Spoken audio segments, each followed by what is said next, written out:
Історія кримських татар зазвучала українською. У Києві на фестивалі «Книжковий арсенал» презентували проект аудіокниги українською мовою «Світи народи. Історія кримських татар». Він створений задрукованим виданням у 4 томах відомого історика Валерія Возгріна. Команда Конгресу активістів культури почала роботу над аудіокнигою наприкінці минулого року, коли проект отримав фінансування від Міжнародного фонду відродження. Допомогли ще понад 200 меценатів. Власне, вперше про історію кримських татар Валерія Возгріна ми дізналися якраз від телеканалу АТР, і побачили матеріали про цю працю, побачили програму, яка створюється за цією працею, і почули заклик про те, що просто вже назріла необхідність, щоб робота з'явилася українською мовою, щоб був здійснений український переклад. Ми з командою зразу відгукнулися через те, що зупинилися на секунду і подумали, а що ми знаємо про історію кримських татар. І починали перераховувати якісь історичні факти і розуміли, що цього недостатньо, щоб, повноцінно відчувати себе українцями на цій землі, тому що історія Криму – це історія України.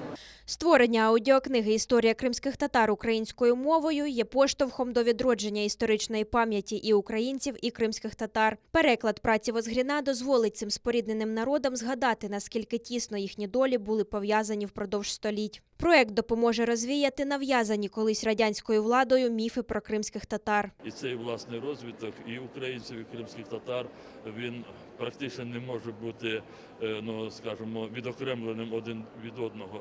Отже, знання кримсько-татарської історії, хай як би це для когось не звучало дивно, знання кримсько-татарської історії – це така, передумова глибокого знання і розуміння української історії. І навпаки, кримські татари мають дуже добре знати історію України для того, щоб усвідомлювати, що відбувалося з кримсько-татарським народом протягом століть.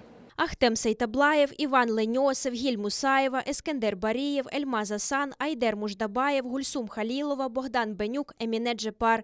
Їх голосами мовлять окремі розділи аудіокниги. А бренд-голосом проєкту став заслужений артист України Андрій Самінін. Спокійно розказати ніби про події, які відбувалися. Обираючись поміж корінних кримців, мовців.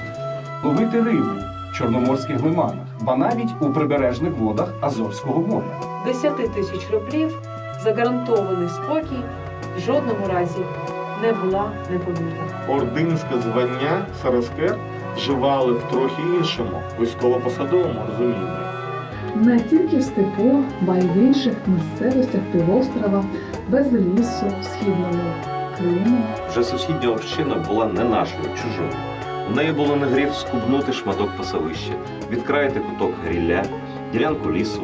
Жінки негрошовитих сімей брали на свої плечі всі турботи. А ми з Кримцями і Петриком війною на Україні міста підемо. Річ у тім, що у кримських татар просто немає записаної історії від найдавніших часів до ХХ століття. Думаю, не варто доводити це твердження, відоме не лише в Криму, але й далеко за його межами. Вже найближчим часом аудіокнигу можна буде знайти на платформах YouTube, Apple Podcast і Google Podcast. Зупинятися на досягнутому команда активістів культури не збирається. В планах у них переклад та озвучення інших розділів 4-томника.